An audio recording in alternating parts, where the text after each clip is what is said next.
Okay. Hello, Mr. Davis. It's good to have you on the show today. How are you doing? Hi, hello. I'm fine. How are you? I'm doing very well too. Thank you for joining us today. Thank Um, you for having me.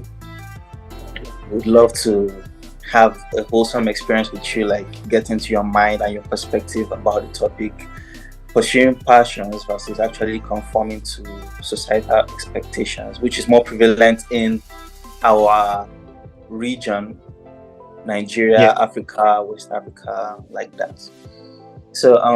We'll get right into it for today. Would you just care telling us about your childhood experiences and how it shaped your perspective about pursuing your passion or rather conforming to societal expectations? Okay. Let me say, while growing up, yeah, I was a very troublesome boy, very troublesome.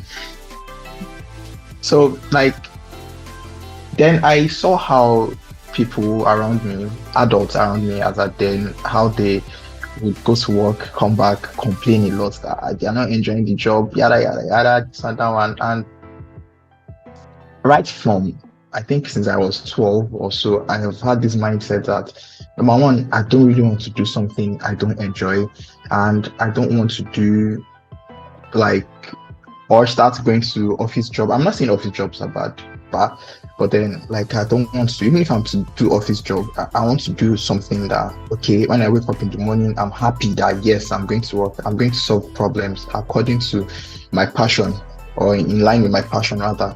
So that has always been like my mindset for a very long time, for a very long time. At the point if I thought school was not meant for me, that I was meant to be other things aside a student. So yeah, I can say that I developed that mindset from a long time ago that okay, it's better to follow your passion against all odds than follow or conform to bend to what society wants or what society expects of you. Because at the end of the day, it is your life. Nobody will leave it for you. Nobody will be there when you are in your corner crying and sobbing that oh my god, why did I choose this path? Why did I take this path? And all those things. And then also now societal influence matters to some extent in the sense that you might feel you are on the right path. Yeah, you might feel you're on the Yeah, right path, but then you might totally be on the wrong path. that's true. Totally be on the wrong path. In your head, you might feel like, okay, it's me now. I know what is good for me. I know if I'm doing wrong for myself, it is my life. Let me make my mistakes. Let me learn. But at the end of the day, if we sit down and like try to table things and look at how things are being done, like societal wise, we find out that okay, people that went through this path are not stupid. Mm, People that decided to take certain decisions, it's not that they don't want to do what they want to do, but they had to do what they had to do because of certain reasons. Yeah, it might be family reasons, it might be their own personal reason, for whatever reason they might have to go that way. Yeah, so at the point in school, I no, when I wanted to enter, I think senior secondary, I really wanted to go to art class. Art class, I clamored to go to art class. And even though I started part of my first time in SS1 in art class. Then I did not tell my parents. Then they found out that I'm in art class. They're like, what? What kind of nonsense is that? That you can't change to science class. I was like, I can't change again. We're already like half of the term into we are already into half of the term, and I can't just jump like that from art to science. I've missed a lot of things in science class and all those things. My father said yes. that one's not a problem. My dad said that one is not a problem. He followed me to school the next day, went to talk to the principal. He was like, he wants his son to go to the science class. The man was giving excuses, blah, blah, blah, blah, blah. My dad said he's going to take me out of the school then if they are not willing to change where my Class. what's that word? My class rather. If they are not willing to change my class. So at the end of the day, they changed my class. They had to organize my own special tests for me because I had missed plenty tests. So I did obviously someone that knows nothing in science class, I failed like mad. But then, but then that did not still discourage my dad. Although it discouraged me, I was like, can you see that I'm not equipped for science? I'm not Mm, mentally ready to be a science student and all this. Like he doesn't care that he was going to take a lesson teacher for me, which he did. And that man was God sent because started making me like mathematics, started making me like physics. I started liking everything science wise. And when I was like, I'm going to do a small flashback now, a small recap. When I was like maybe around 5, 6, I've had interest in computers. I don't know why I was so, let me use the word foolish when I was choosing either to go to science or arts. I've always had a passion for computers. I have always had a passion for computers, and I loved both the hardware part and the software part. I was always intrigued in how things work, in how things things like work together to give a certain result. I have been so yeah. so so so much into all those kind of things. I remember I got a piano when I was young. I was in primary school. I opened it. I wanted to know what was making sound. I opened it. So I think my parents saw all this and they were like, what would a child like this be doing in art class? Yeah. That takes me a little back to a book I read recently, Raising Innovators. Now, in that book, there was this lady just like you who was torn between science or arts, and then she actually finally chose to go into the arts. Now, her arts, she kept failing. Like every painting she did, every drawing she did, she kept failing. Her teachers, her lecturers expected something different. So she later realized that her kind of art was unconventional, and then it struck her that the paper and pencil, the traditional paper and pencil, was not able to depict what she had in mind and the picture she was trying to put out. And so she actually had to um, write a program. Like she literally took a course in computer programming. Well, it's the United States, so you can have like majors and minors Yeah, yeah, why not? in Yeah. college. So she took like a minor course in computer programming, and she became so good that she built a program, and it was like the first 3D immersive experience in the art college of our Wow. university. And she was now able to like put out her images, her drawing in this kind of 3D experience. And that struck me because I felt like sometimes maybe we actually don't really need to pick one way. It's Yeah. like you said. So our parents have seen us, they know our strengths, they know our weaknesses, and they now try to tailor us in a certain way where we could actually make the best of both worlds, you know? Mhm. And that's one of the pressures we face in society. So let me quickly go to the next question. Now, Okay. having realized all of this, like the fact that your passion supersedes what people expect of you, since that realization, have you actually been torn between following your passions or still conforming to what the society expects of you? I can say that I am someone that I don't really care about other people's opinion. I won't even Okay, I won't okay. even bother to listen to what you have to say about me. Even if you are saying it, I will tune off because at the end of the day, I feel like okay, it is what you feel I should do. It is not God's Yeah. will. It might not be God's will for my life, and it is definitely not what I want to do. I'm a very stubborn child when it comes to that. When it comes to that um situations like that, I'm very stubborn. So yeah, I feel society as I am now. Yeah, as I am, I'm done with youth service and everything. Most people will feel okay, except for now that people are starting to like rave for there's a rave for remote jobs and all those things, yada yada yada yada yada. Now most people are expecting you to see me early in the morning, 8 a.m. I don't wear I'm in corporate, yeah, I'm in corporate, I'm heading to work, blah blah blah. But no, I used to tell people that is not what I want. Me personally, that's not what I want. Maybe if it comes and I see that okay, these people are like in my path or on my path, why not? Why not? So I will jump at it. And even still celebrating be every day. Because I I I kind of like had a little experience with 9 to 5 jobs and It it was was not it for daunting. you. See, every morning I wake up around 5:36 every morning and I just sit down on my bed and feel like, oh my God, I'm about to do the same thing again. And one thing about 9 to 5 jobs is I feel they are repetitive. You follow a certain pattern every day, every day, every day, every day. And Yes. Yeah. I don't like that kind of thing. I love facing new challenges every day. Me not being able to see because I'm trying to think of a solution to something.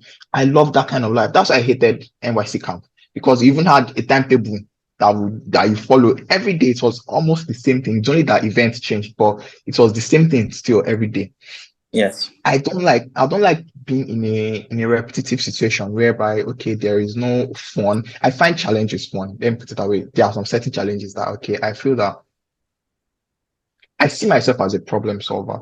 Let me put it like that. So I don't just find it fun, not trying to solve one thing or the other, or not trying to like be a source of solution, if not all the solution. I can be like a little part in providing the solution. I can play a little part in providing the solution to a certain problem.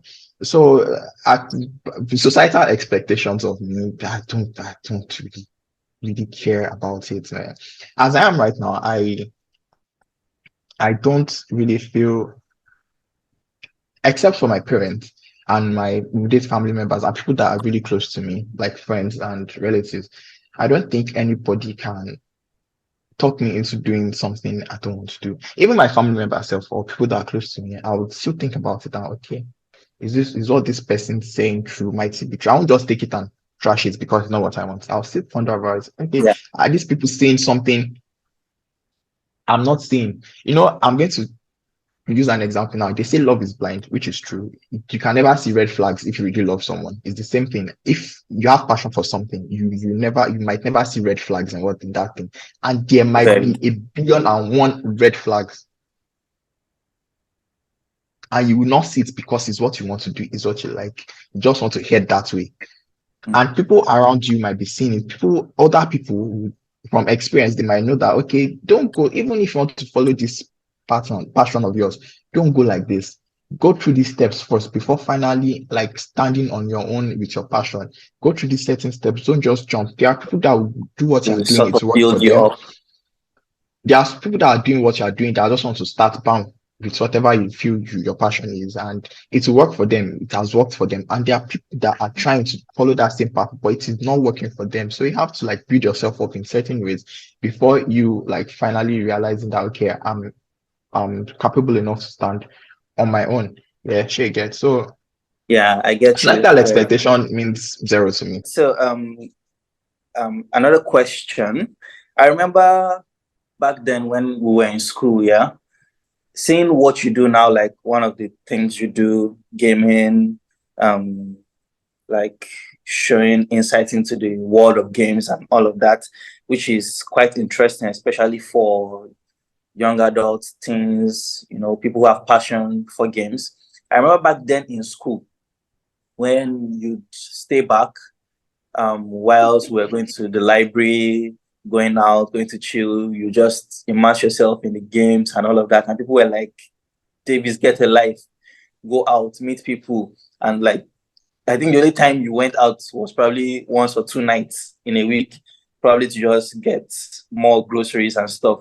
And you just go back into your own world, into your own shell, aside from the normal school activities, and you are like just immersed in it. And now seeing you like getting to the point where you are actually now inspiring others shows that okay, yeah, that actually gave you a lot of traction. So how did you manage that pressure from people like me? I'm not going to sugarcoat it because I was very close to you. Me probably are you trying to like get you to live in quotes, live a life in quotes. How did you manage that kind of societal expectation? Hmm. Okay. Um, like I said before, yeah, I'm not someone that really cares about people's opinion about me. Is what I feel I enjoy. That's what I do the most. So I've always like loved gaming. Gaming has always been a passion of mine, and I've always seen it as like an avenue to make or an avenue to reach out to people in certain ways. See, to me, gaming is like an escape world from reality. It is like my virtual world that I am out of whatever is happening around me. I am in a world that a virtual world created. Maybe I'm battling a boss in the game or something. I shall know I'm not in the current world where everybody is and everybody's problem is disturbing me. No, your problem is not my problem currently. My problem is that I want to kill that boss. So you understand that kind of thing. Yeah. So Yeah. gaming has always been like an escape route for me to escape in quote reality. Yeah. So I would say that pressures from people that I still have people telling me that, oh, please come out, Davis, do this, Davis, do that one, Davis. Why are you always indoors 24/7? Why don't you go out? You should mix with people more. That one, all these things. I'll be like, nah, I'm not that kind of person. That's not my life. I am an extrovert, but only when you enter, I will allow it. I'm not saying that don't come to my space. Oh, you're allowed to enter my space. And when you enter my space, I can talk to you from now to next year, non-stop. Yeah. But for me to make efforts that okay, I would come and like come to come to come to your space in quotes. And I'm not that kind of person. Do you understand? So to me, I am living life and to let me say the kind of path I am on now, like gaming and creating gaming content and all those kind of things. Yeah. I feel Nigerians are not yet, or Nigeria in quotes, is not yet matured for that kind of thing. For someone to say that, okay, this is what this person wants to do as like a profession. You want to be a professional gamer. See, Yeah. just try it. Tell it to any adults. They ask you, what are you doing? Are you trying to do anything? Like, oh, I'm trying to be a professional gamer. They'll look at you as you have a knot loose in your head. That They'll kind of set thing. up an So intervention. kind of thing. But but at the end of the day, yeah, see, people will always judge whatever you do until you hit success. Mm. No matter what it is, people will so far it doesn't conform to the natural process or in quotes natural process because to me natural is defined by the society. So far it doesn't conform to in quotes natural process. Yeah, they feel that whatever you are doing is nonsense, is rubbish, and you would not like you might never ever rise up in that career or in that path. So that's just it. And think I have tried other things. I've tried to do other things. I just find it I find it difficult to continue. This is the only Mm. thing I do that I know that if I'm to spend 100 hours doing it non-stop, not non-stop, I would gladly do it. I don't see it as stress. I don't see it as Yeah. work. Let me put it that way. Yeah. So when it comes to like things like that, people might say that, oh, okay, are you making money from it? Yeah, yeah, yeah, yeah. That kind of thing. Yeah. Okay, thank you. I Every get that. okay. I have just two more questions. The first question Okay. is okay, from what you said, Hmm. gaming is like an escape for you. Now, Yes. does that mean in your mind growing up or your thoughts growing up as a person, you had a little bit of conflict that you found expression in something else? Hmm. Probably personal conflict in me, like trying to personality conflict. Let me put it like that. Trying to Okay. like, yeah, trying to, like I said, I was a very troublesome child growing up. Yeah, trying to please my parents, trying to please my family, doing what is right. That is like going to school, doing your homework. God, I there were so many homeworks I did not do. Going to school, doing homework. I'm still having time to do whatever you feel you should do, like catching your own fun, which to me is playing games and all. So I had like anytime my father or my parents scold me that time, I just run to probably my mother's laptop or my brother's laptop and I just load up a game and be crying as I'm playing, but then I'm sure playing at the point the tears will stop when I start enjoying the game. So it just makes me forget my worries, that kind of thing. And it is now embedded deep in my skin that I don't think I can let it go anytime soon. All right, all right. I get that. I get that. Yeah. Thank you for sharing. So, finally, for you as a person, I understand that yes, you don't take too much to what people think about you. You don't really Okay. let people's opinions get to you. I understand that.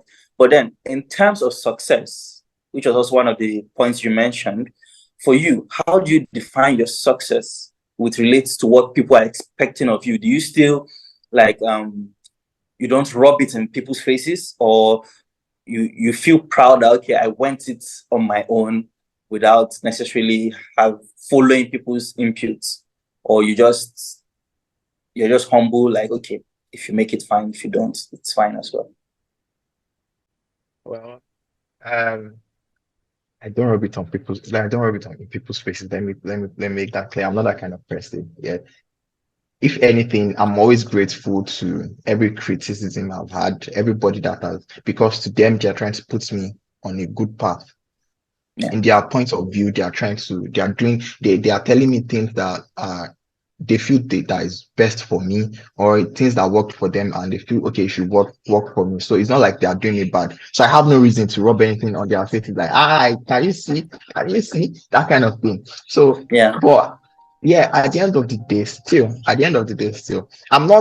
won't say I am where I want to be, but fam, I'm on the way there on turbo. Is the kind of growth, recognition, and success in quote that I've been having of late, that I've been taking this thing like really, really seriously. It's been crazy. It's been really, really crazy. So I get people coming to me for in my DMs. I'm having more DMs that I can handle. I have people coming to me asking me for help doing this, not really financial help, but like personal help. Like, okay, how can you? People are telling me not to do this, and I want to follow your path, that kind of thing.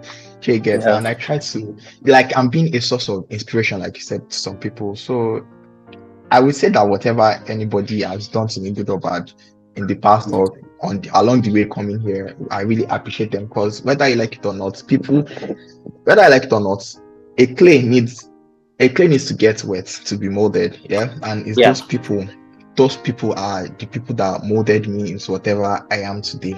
So it is their Mm, input that made me hate a certain thing, or made me love a certain thing. You get. So it's all thanks to them. It's all thanks to God and to them. Because if they had left me alone, probably I'll be in jail. Because yeah, that all kind of right, thing. Yeah. thank you very And I also want much. to state Okay, something so too. I want to state something too.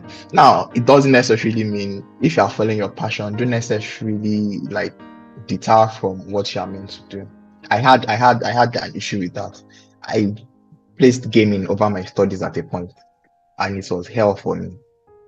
In my head, I'll know that Davis, go and read. I'll be like, no, let me quickly complete this game. I'll complete it in 2 hours, and I'll complete the game. But then there'll be another game in my head already as I'm playing that one. So it's like it's whatever it is that the person's or your passion is, whatever it is that you feel is taking your time, set it aside. See, school is just for a while. I'm just using school now as an example. School to me, it was school. School was my major thing that I did not pay attention to. So to other people, it might be to something totally different. But to me, school was just like a phase, and I did not realize that okay, if I had put my gaming towards one if I had put my gaming aside for the meantime and just focus on school, sharp sharp, I'll be done with school and nobody will tell me to do anything again. I'll have all the time in the world to game as much as I want, which I can do right now. Yeah, so I would advise anybody that don't let your passion like derail you from the norms. Sure you get. So yeah. yeah, that is it. All right. Thank you very much for joining us today. It was actually quite touching, to say the least. Yeah. You'll be surprised how many people actually need to hear this. How many people actually just want to relate. People want to feel included in this fight, in this battle. So thank you very much. Really appreciate you. Can you just Thank say you your for name one having more me. time before we sign Um, out? I am I am Twain Davis, if you hear me. Big David. All right. I'm Tomi-Daniel additional. Thank you very much.